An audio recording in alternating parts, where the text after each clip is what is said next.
Deus falou tremendamente nesta noite,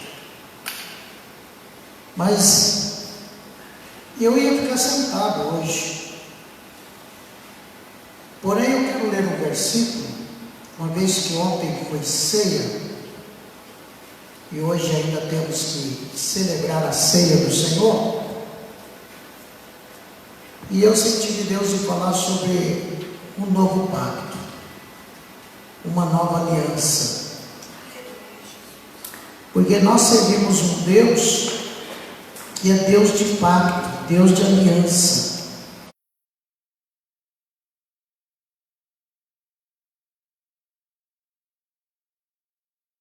Um Deus de aliança. Lucas, capítulo 22, versículo 20 diz: semelhantemente tomou o cálice depois da ceia, dizendo: esse cálice é o novo testamento no meu sangue. Lucas capítulo 22, versículo 20 a 23, eu vou repetir até o 23, nesta versão que eu tenho aqui, que diz assim, observe na sua Bíblia e observe como está nessa versão. Depois do jantar,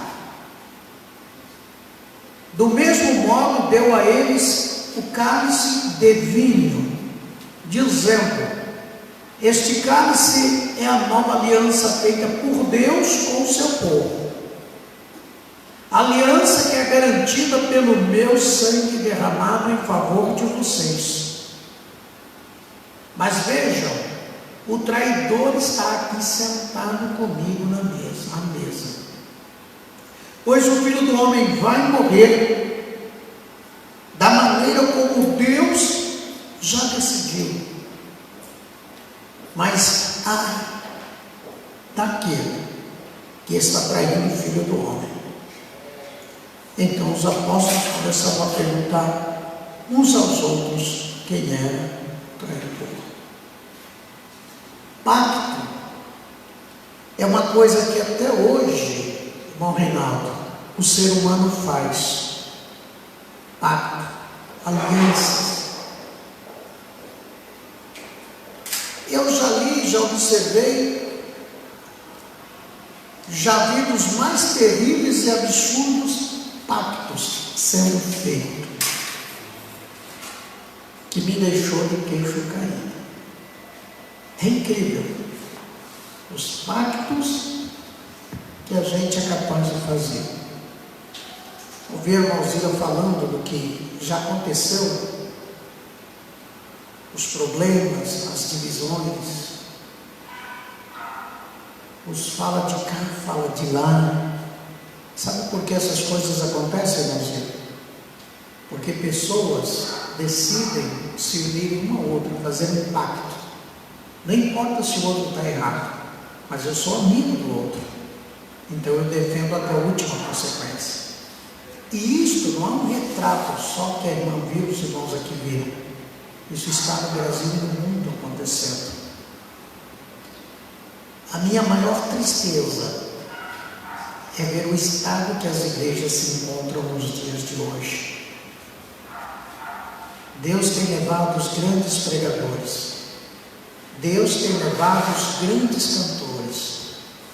Parece que a nossa geração de agora, dos 50, 60, está sofrendo o reflexo da falta da formação de líderes, de crentes verdadeiros.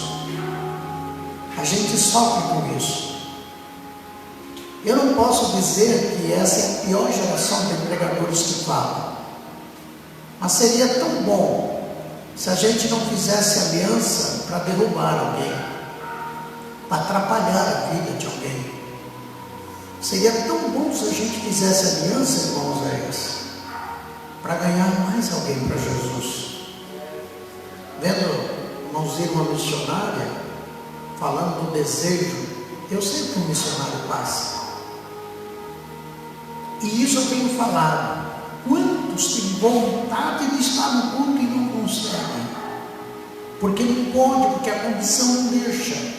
E quantos irmãos aqui podem estar num culto, mas a senhora usou muito bem a expressão, estão distraídos, estão preocupados com outras coisas. Isso é um tema por outro dia, né?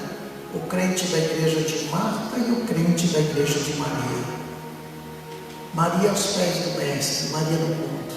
Marta ansiosa, distraída, arruma aqui, arruma lá. O físico, o material é o mais importante que o espiritual para essas igrejas. Igreja de Marta. Mas para aqueles que são espirituais, se não tiver teto não tem problema, se não tiver cadeira não tem problema, se não tiver sol, irmãos, não tem problema, se não tiver instrumento não tem problema. O que não pode faltar é Jesus. É bom ter Jesus e ter as outras coisas. E que resulta ter as outras coisas e não ter Jesus? Se vocês ouviram aquele pedacinho de mensagem do missionário Manuel, olha o que ele diz ali, nos anos 90, quando a gente estava iniciando um departamento de missões em São Paulo, muitas vidas foram ganhas para Jesus. Olha o que ele diz, eu tenho medo do que pode acontecer com a Assembleia de Deus. Hoje conversa com ele para ver o que aconteceu com a Europa e com outros países, com essa igreja. E a minha tristeza, irmão Reinaldo, é que o Brasil foi na mesma toada. Na mesma toada. As grandes igrejas, que, como a gente diz, abriram as portas, eu não gosto de usar essa expressão, que são aquelas que você precisa colocar uma série de coisas para atrair as pessoas. Elas vão durar um pouquinho mais, mas elas vão passar pelos mesmos problemas. Eu tenho dito esses dias que a nossa igreja, que parecia ser careta, o irmão Josué estava falando comigo ali na porta, parece que sou careta, que parecia ser careta, irmãos. As nossas igrejas que pareciam ser muito rígidas, mas naquele tempo, vamos lá, há 30 anos atrás, quem tem mais de 30 que estava aqui, podia ver essa igreja glorificando, chorando, falando em línguas. Hoje vê o quê? Olha para as demais igrejas nossas. Nós estamos tão frios, tão apagados, e por mais que alguém está dizendo isso, entra aqui e sai aqui. Por quê? Porque nós criamos a nossa própria consciência do que a gente acha que é as Escrituras, do que a gente acha que é o céu. Mas se ouvirmos pessoas que estão lá fora, de onde veio essa nova forma de culto, essa nova forma de igreja, a gente vai ouvir eles dizerem, lá fracassou. E nós estamos aceitando isso. Não é bom a gente aprender com os erros dos outros, nunca é bom. Mas lamentavelmente, a gente vê isso acontecendo. E pessoas fazem pactos, se levantam, puxam tapetes.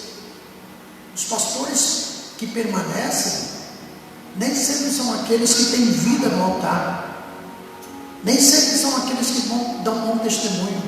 Os pastores que são derrubados são aqueles que querem pregar a palavra.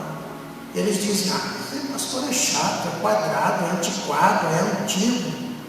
Mas espera aí, não é a palavra que ele está pregando? Então a palavra é antiquada, a palavra é antiga, a palavra não serve mais. Vamos lá. Da onde a gente imagina que surgiu a lei?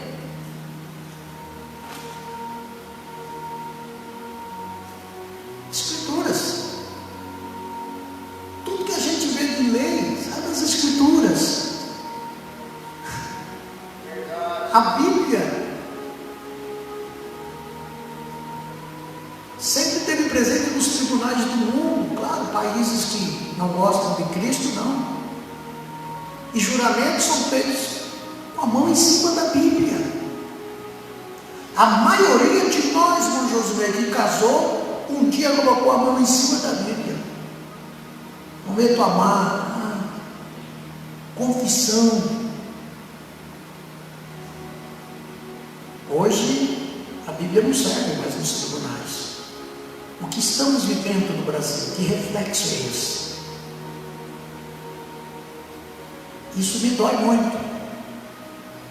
Saber que um dia eu entrei na idade do Hugo, um garotinho ali, e eu chorava nesses bancos, era banco duro, porque sentia a presença de Deus.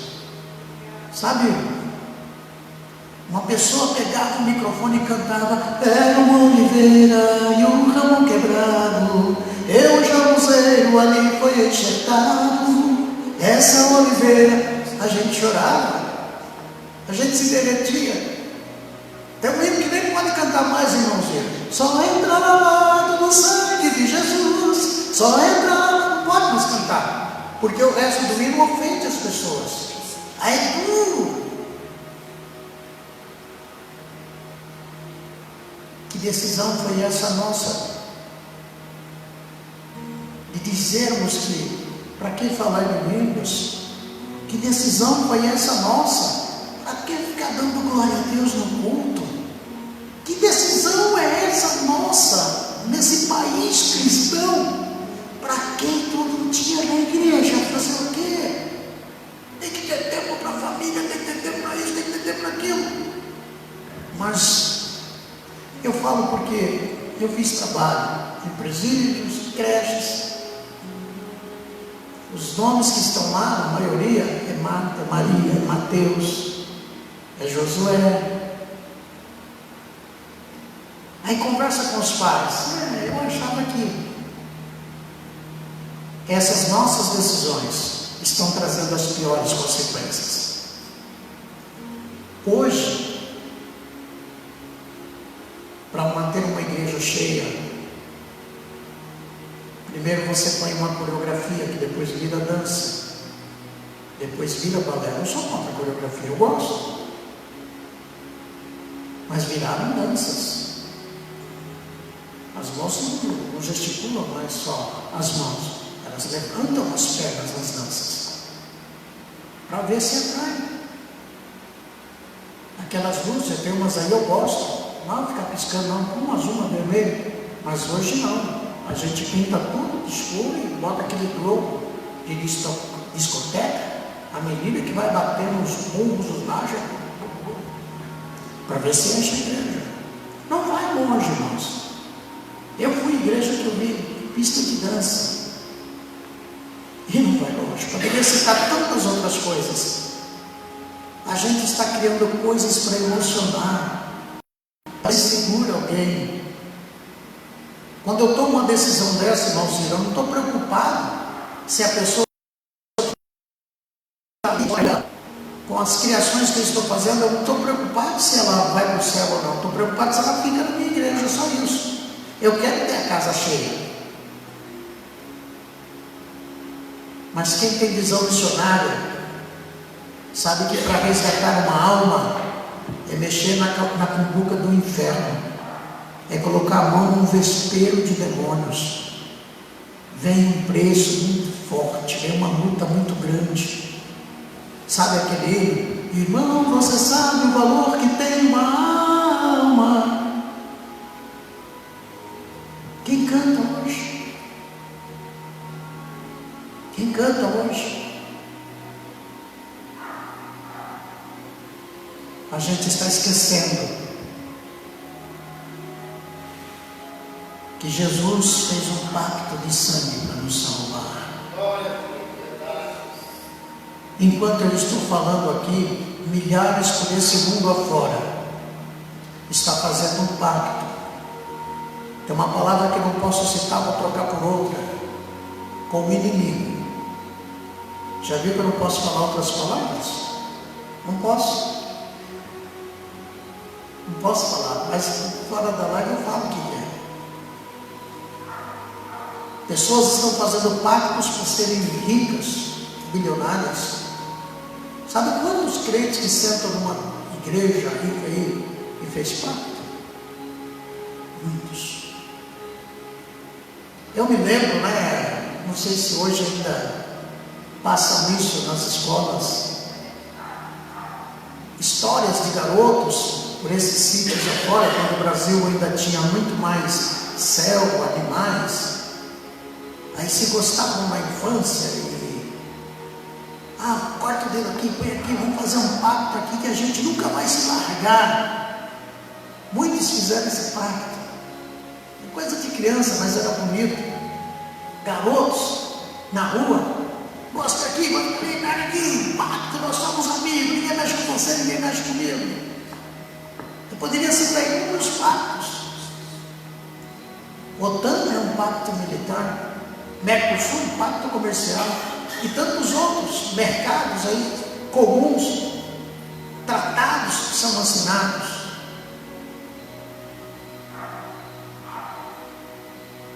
Mas quem se importa com o pacto de Deus com o ser humano? Então o que é pacto? Um ajuste, uma aliança. É antigo, mas tem.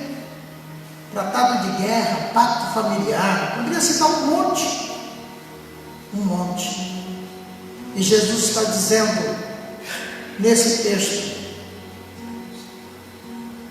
sobre esse pacto.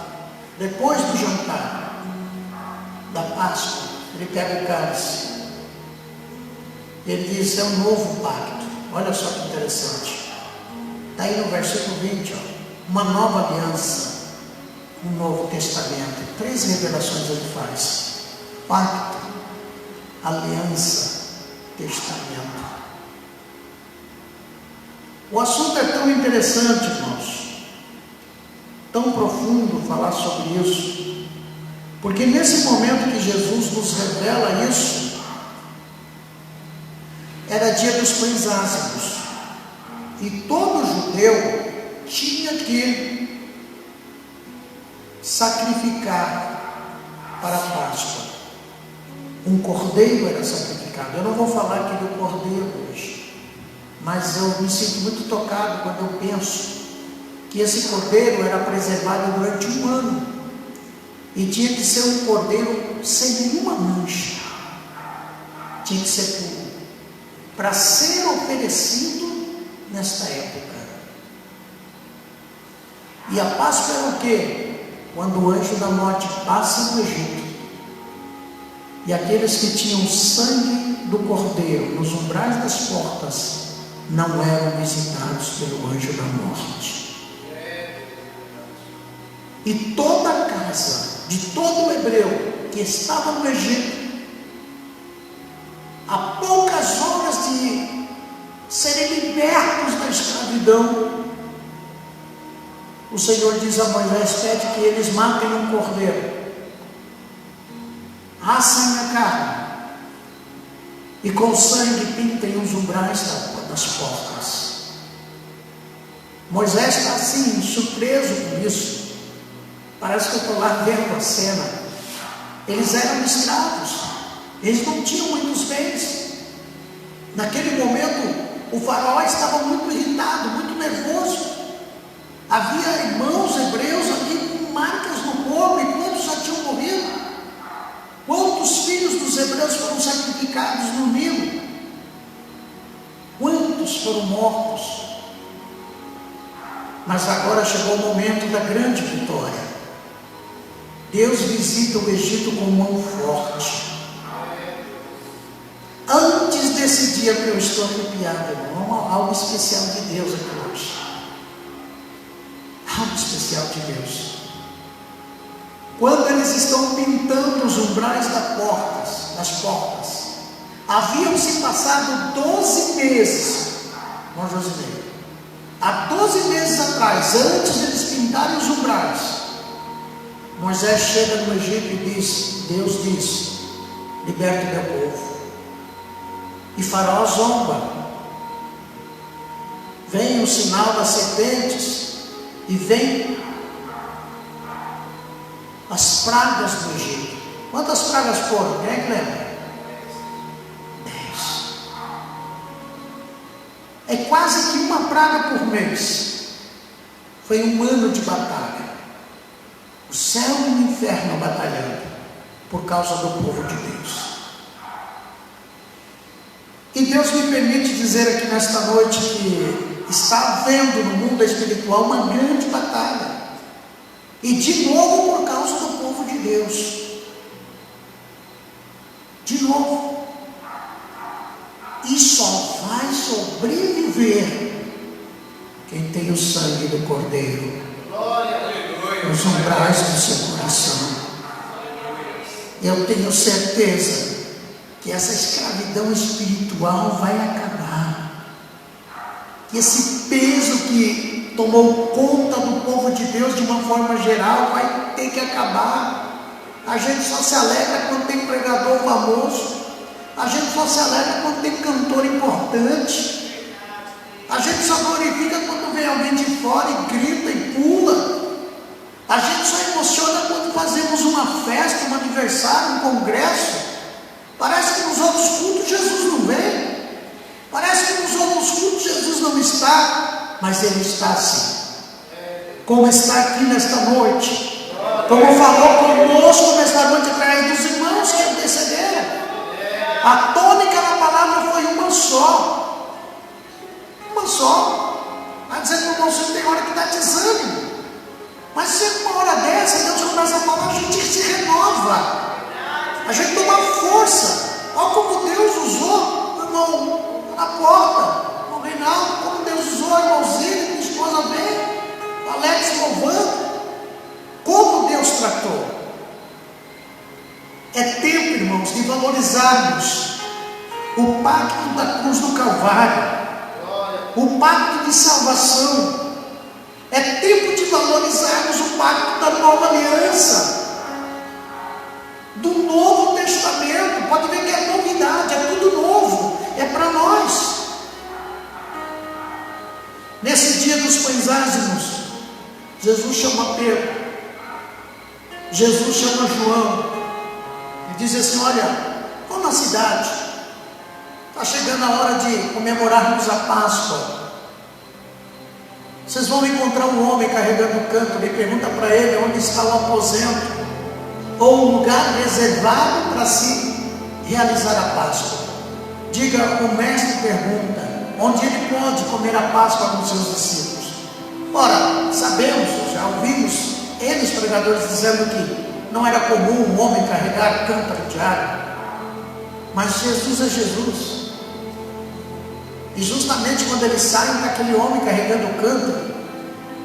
E aquele homem também sendo um bom judeu, porque se ele tem um aposento para celebrar a Páscoa, então ele também iria celebrar a Páscoa, mas ele abre a mão daquele aposento, porque era comum toda a casa de judeu ter um lugar reservado para celebrar a Páscoa com a sua família. Isso era comum. Tão interessante, né? Porque a Bíblia diz que a salvação vem do judeu. A gente põe arca na igreja, a gente põe castiçal na igreja, a gente pega o chofar, quer tocar aquela buzina, um monte de coisa, mas a gente não tem um quarto de oração e adoração a Deus na nossa casa. A gente não tira um tempo para falar com Deus, para renovar o pacto. E aqui Jesus está dizendo, ele tem um aposento. É um lugar com mobílias especiais, uma mesa de meio metro, tapetes para sentar, tudo reservado ali. E Jesus quer celebrar a Páscoa. O que é interessante, irmãos, nessa noite especial, é que Jesus iria transformar essa Páscoa em ceia. O ministério de Jesus, isso está na Bíblia, durou 3 anos. Significa que aos 30 anos ele celebra a primeira Páscoa com seus discípulos. Aos 32 anos a segunda Páscoa. Aos 33 ele transforma a Páscoa em ceia. Na primeira Páscoa, só alegria, festa, cordeiro morto. Na segunda Páscoa, a mesma coisa. Mas nessa terceira Páscoa, irmão Josué, Jesus está triste. Pode ver que ele confessa no versículo que o traidor está aqui. Já não é mais normal, não é mais comum como as outras duas. Ele sabia que a hora da morte estava chegando. Ele sabia que Judas passou toda aquela semana planejando. Ele sabia que da quarta para quinta-feira estava decretado que Judas o trairia, o venderia por 30 moedas de prata. Estava tudo certo. Então Jesus começa a conversar com os discípulos nessa noite. O ambiente não é dos melhores. Sabe o que isso significa? Que nem sempre o ambiente é dos melhores para nós. Nem sempre. Pensa, um culto que é para ser uma festa, é uma Páscoa. Jesus vai transformar em ceia. E Jesus começa um sermão diferenciado. Não está falando do que houve no Egito, da libertação. Não está falando do reino de Deus. Não está falando das bem-aventuranças. Não. Ele está olhando para todo mundo e dizendo: um de vocês que estão aqui nesse culto é um traidor.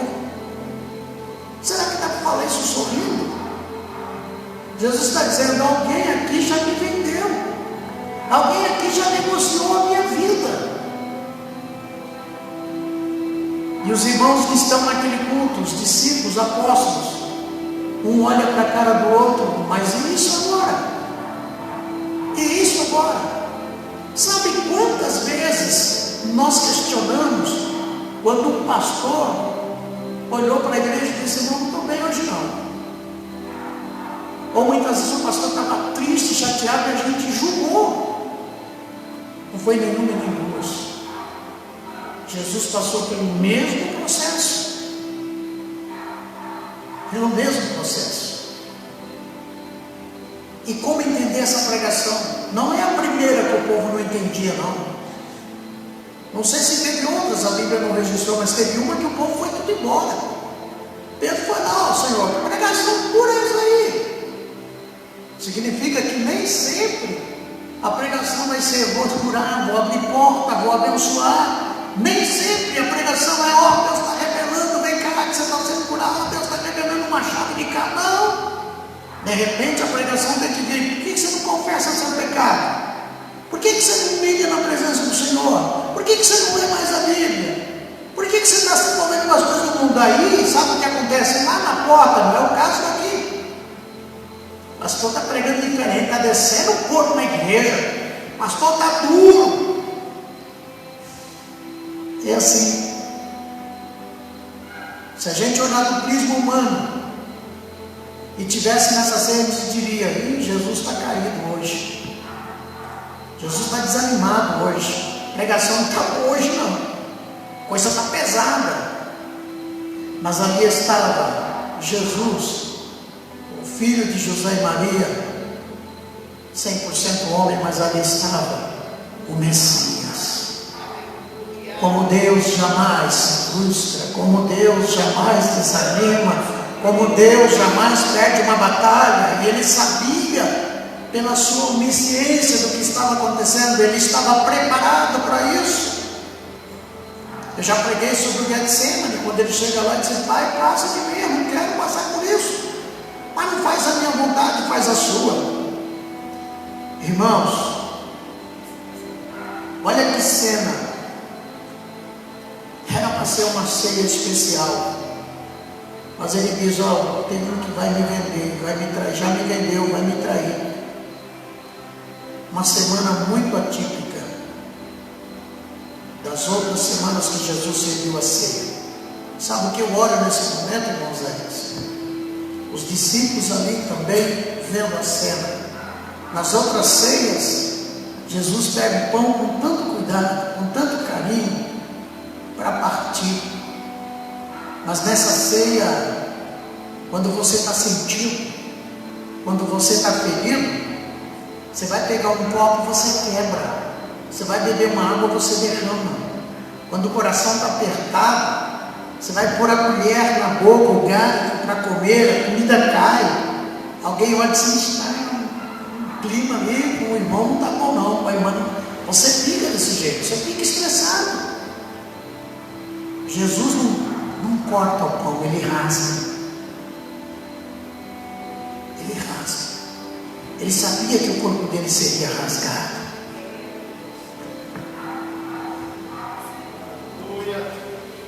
E ele diz: esse é o meu corpo. Eu estou rasgando o que vai acontecer comigo. Eu estou mostrando que eu vou passar por causa de vocês. Esse é o meu corpo que é partido por vocês. Depois desse dia, não tem muito tempo. Se ele pudesse dizer, ele diria: na sexta-feira, às 3 horas da tarde, eu já estarei pendurado na cruz sem vida.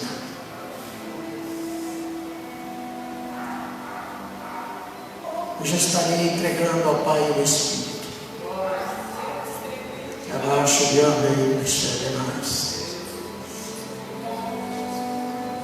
Quando ele parte o pão, ele está vendo o corpo dele sendo chicoteado. Ele está vendo o corpo dele sendo esbofeteado. Por que a gente não acorda como crente? Por que a gente só quer aquele culto de oba-oba? Que o hino é bonito, que a música é bonita, que a pregação é bonita. Ah não, hoje não teve uma mensagem engraçada, não teve uma pregação bonita. Será que é bonito ver essa cena? Se a gente estivesse lá naquela ceia, naquele culto, será que a gente questionaria lá? No ano passado Jesus fez uma Páscoa tão bonita, deu um sermão tão bonito sobre o Cordeiro Pascual, e agora nessa ele parece que está nervoso. Não é isso. É o meu pecado, o teu pecado que provocou tudo aquilo. Ele está olhando para quem ele amou, para quem ele confiou, para um amigo que ele disse: cuida da finança do ministério. Eu te entrego a bolsa, Judas. E o Judas chega ali na mão, cara lavada, sem unção do Espírito, faltando alguém com um olho de peroba para passar na cara dele. Se fosse hoje, irmão, você entraria aqui em paz do Senhor, pastor, paz do Senhor, irmão Ciro, paz do Senhor, Oséias, sorrindo, a gente nem percebe. Os discípulos não notaram nada. Eu fico vendo Judas lá cumprimentando Pedro, João. Ô Judas, está mais alegre hoje, com 30 moedas de prata no bolso. Já tinha feito um estrago. A hipocrisia, a falsidade, a crueldade estava ali. E Jesus agora pega aquele pão e rasga. Esse é meu corpo. Judas entende o que ele está dizendo. E no momento que ele parte, ele molha o pão no vinho, ele pega o bocado molhado e ele coloca na boca de Judas. Só se coloca o bocado molhado na boca de quem você considera especial. E Jesus está dizendo para Judas: apesar de tudo, eu sei que você fez, Judas. Eles não sabem, mas eu sei. Eu ainda te amo, meu amigo. Eu sei porque tu vieste para essa ceia, meu amigo. Judas não aguenta. Ele tem que fugir. As consequências os irmãos viram no final. É como se Jesus estivesse dizendo para Judas no partir do pão: Judas, sabe quantas bofetadas vão me dar? Judas, sabe quantos golpes meu corpo vai receber? Judas, você conhece o chicote romano. Você sabe que eles colocam 3 pontas com ossos ou pedaços de ferro. Você sabe que quando eles deram uma chicotada daquilo no meu corpo, vai dilacerar, Judas. Você sabe o que eu vou passar, Judas. Você sabe o que eu vou enfrentar, Judas. A onisciência, talvez ele não tenha falado isso para Judas, mas ele sabia da coroa de espinhos que ia rasgar sua fronte. Não sei se minha esposa lembra de um jogador de Israel que teve lá no Guaracá.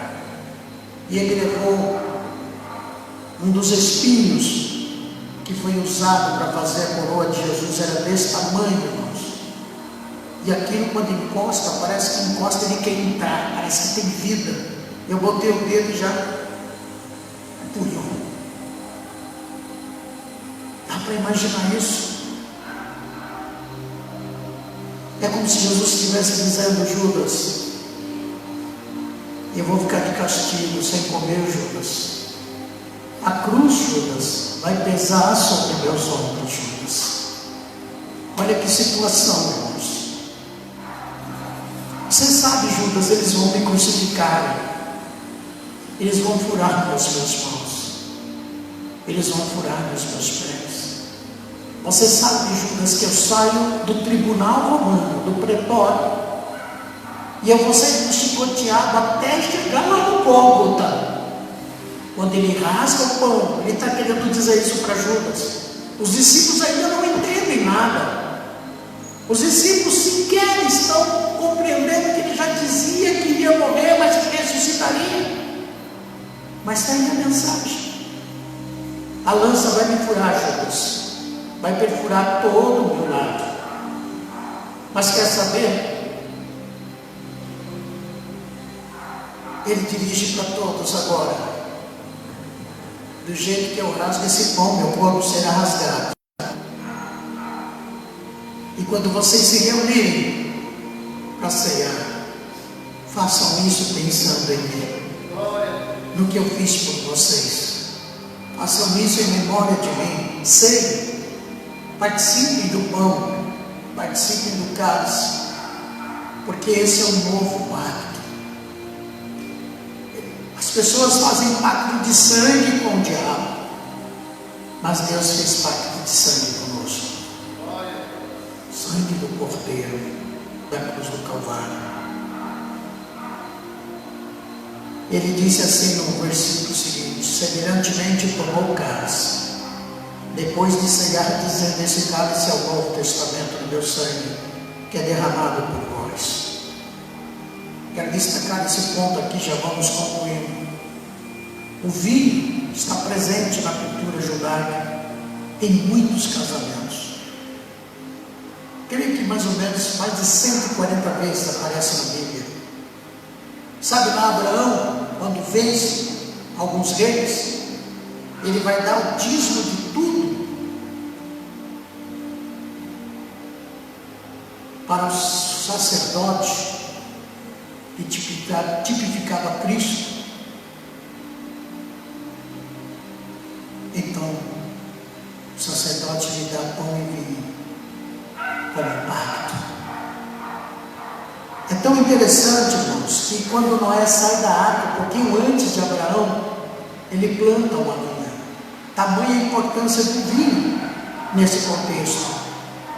Poderia citar outros exemplos, como as bodas de Caná da Galileia. E aí que eu quero destacar uma coisa tão interessante sobre o vinho, sobre tradições do vinho em alguns casamentos. Naquele período, naquela época, era comum, dependendo da nação ou do convívio do povo, quando o moço se enamorava ou se apaixonava por uma moça, então ou o pai iria lá pedir a moça para se casar com seu filho, ou muitas vezes o próprio rapaz falava com os pais da moça: olha, gostei da sua filha, vamos marcar uma reunião de família, para entrar no acordo de casamento, para definir como era esse acordo. E então eles sentavam numa mesa, a moça no campo, a moça era chamada: olha, está aqui o rapaz, vamos colocar o nome, está aqui o Roberto. Ô Maria, o Roberto está interessado em você, veio conversar com a gente. Nós queremos saber se o Roberto tem mesmo condição de se casar. Então o moço tinha que chegar lá com presentes para a família, principalmente para a moça a quem ele deseja se casar.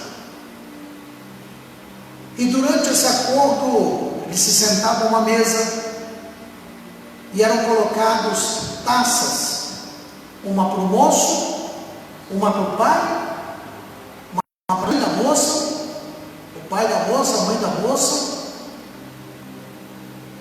e era colocada uma taça com a boca para baixo, no centro da mesa. Isso é uma das tradições, existem outras. Então a moça, que o moço está interessado, ela ficaria encarregada de servir o vinho. Ela não participaria da reunião, mas volta e meia era chamada para encher as taças de vinho. E ela chegava, enchia as taças, mas sempre dando uma olhadinha para o moço. E o moço sempre dando uma olhadinha para ela. E havia silêncio. Quando terminava o tratado, o final do tratado era, o moço tinha que dizer: olha, eu tenho uma herança, meu pai já terminou a casa para a gente morar, está tudo certo. E os pais da moça, então, se eles gostavam, diriam: bom, da nossa parte está tudo feito. E no final do tratado, tudo combinado, eles mandavam chamar a moça. E a moça vinha achando que ia servir o vinho. E então o rapaz lhe pede o odre de vinho. Olha, me dê. E ele então vira aquela taça que está no centro da mesa. E ele enche aquela taça de vinho, fazendo parte de um ritual, de um acordo de casamento. Ele olha para os pais da moça e pede permissão: posso servir a minha desejada, a quem eu estou cortejando? Sim, pode. E se a moça agarrar aquela taça que estava vazia e tomar o vinho, ela estava dizendo: eu estou disposta a me casar com você, eu quero te seguir, eu quero me unir em matrimônio com você. Olha o que isso tem com a ceia. É um matrimônio espiritual, gente. Nós não podemos brincar com a ceia. Jesus pega a Páscoa do judeu, transforma em ceia. Ele enche a taça de vinho e nos dá como noiva, como igreja, que vocês estão dispostos. Vocês querem beber desse vinho? E aqueles que aceitam Jesus se assentam à mesa. Ele vira o cálice, diz: é meu cálice, é meu sangue que é derramado por vocês. E toda vez que um crente ceia, ele está dizendo: eu continuo crente, Jesus, eu continuo te esperando como noivo da igreja, eu continuo te esperando para ir às bodas do Cordeiro, eu continuo fazendo valer um pacto, compromisso de fé, de te servir todos os dias da minha vida. Eu continuo confirmando o pacto que eu acredito na tua palavra, que eu confirmo, que aceito o que está no testamento. Eu aceito ser crente, salvo, lavado e remido pelo teu sangue. Eu creio na vida eterna, eu aceito o batismo nas águas, eu aceito o Espírito Santo, eu aceito te servir. Olha que coisa tremenda. Para onde vai essa nova aliança, esse novo pacto? E que nesta noite a gente possa continuar acreditando nesse Deus tremendo, maravilhoso, glorioso.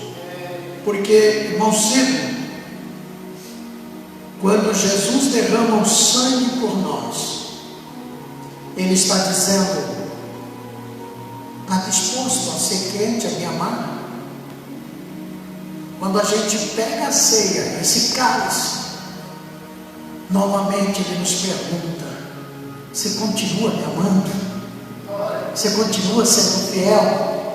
Porque eu continuo te amando. A prova disso está aí o cálice do meu sangue, cálice da nova aliança, do Novo Testamento, que eu, como Cristo, assinei lá na cruz do Calvário com letras de sangue, prometendo te amar, te libertar, te transformar, expulsar os demônios, curar as enfermidades, dar vitória. Eu prometi os céus para você, eu prometi a vida eterna, eu prometi o arrebatamento da igreja. Então, quando é colocado um cálice à nossa frente, no dia de ceia, Jesus está dizendo: eu continuo te amando. Teu nome continua no meu livro. Mas sabe o que, irmão? Tem gente que pega o cálice quando passa isso. Que triste, irmão. Que triste, irmão. No dia da ceia, eu dizer para o Senhor: Senhor, eu te traí hoje. É como o marido que traiu uma mulher, é como a namorada que traiu o namorado, a noiva que traiu o noivo. O noivo liga: ó, indo aí, comprei um presente, vamos para um restaurante, vamos. Não, hoje não dá, hoje eu não posso, hoje eu não tenho vontade. Quantos estão traindo o Senhor? Hoje eu não tenho vontade de congregar, hoje eu não tenho vontade de ler a Bíblia, hoje eu não tenho vontade de orar. Culto de ceia, eu não vou porque eu não vou tomar a ceia. Mas Jesus continua dizendo: eu te amo. O cálice ainda está valendo até o dia do arrebatamento. Então os irmãos que vão cear hoje, quando pegarem no cálice, sintam-se amados pelo Senhor, sintam-se queridos. O Senhor continua dizendo: continue te amando da mesma forma. E se tivermos fraqueza, Ele reafirma: continue te amando apesar das fraquezas, apesar das dificuldades, continue te amando. Então, irmãos, independente da ceia, vamos ficar de pé e agradecer a Deus. Independente da ceia, continue firme com o Senhor. Deixe o Senhor virar a taça que está de boca para baixo, porque taça de boca para baixo fica vazia. O Senhor quer encher você, o Senhor quer encher a tua vida, o Senhor quer te dar graça. Sabe o que eu sinto? Dá vontade de ficar aqui dando glória até amanhã, porque o céu desceu nesse lugar. O Senhor está presente. Pega o sol maior aqui, Alex. O céu está presente. Vem cá, minha esposa, para a gente terminar, porque é noite de vitória.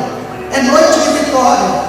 É noite de vitória. Eu sinto Deus dizer, confirmar isso o tempo inteiro. Ele virou o nosso cálice nesta noite e Ele encheu o nosso cálice. Aleluias, aleluias, aleluias. A glória do Senhor está nesse lugar. De todas as provas que eu já passei, é bem difícil ser amor. A gente tem que ouvir as orações, ouvir o pecador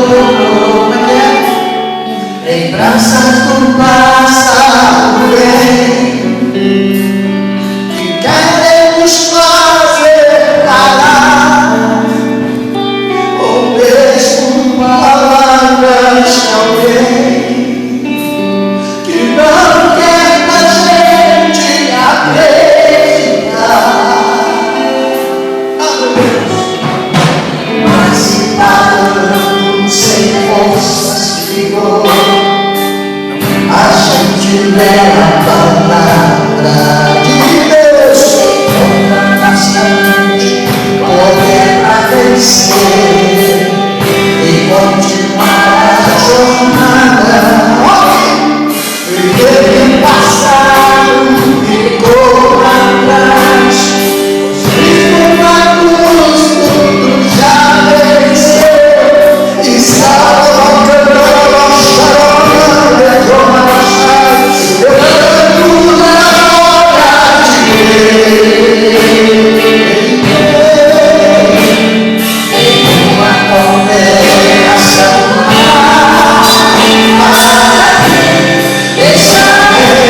obrigado, Senhor, por essa noite. Pelo poder da mão dele, a mão na mão. Eu estou vendo a tua palavra que nos renovou nesta noite. Oh, presença, Senhor, neste culto, por cada vida que o Senhor usou profeticamente neste lugar, para falar conosco, Pai. Eu saí daqui com outra pessoa. Eu saí daqui com outra esperança. Eu saí daqui renovado, tocado, movido pelo teu Espírito Santo de clareza, Senhor. Não é só eu, porque o Senhor falou nesta noite. E se alguém está assistindo também, que seja tocado por essa graça, por esse poder. O Senhor virou o nosso cálice hoje. O Senhor tirou da mesa o nosso cálice e encheu do vinho, do poder do teu sangue perdoador, perdoador, e vinho também simboliza o teu Espírito. O Senhor nos encheu de alegria, de gozo, de paz. E assim nós vamos para a nossa casa, Pai, em nome de Jesus. Que a graça de nosso Senhor Jesus Cristo, o grande e eterno amor de Deus, a comunhão e consolação do Espírito Santo seja com cada um de nós.